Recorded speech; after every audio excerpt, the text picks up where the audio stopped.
We come to the earth for a brief period of time, endure our tests and trials, and prepare to move onward and upward to a glorious homecoming.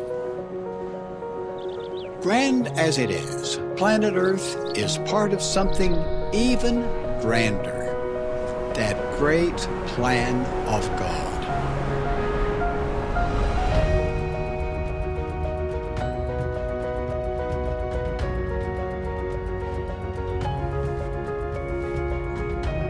I testify that the earth and all life upon it are of divine origin.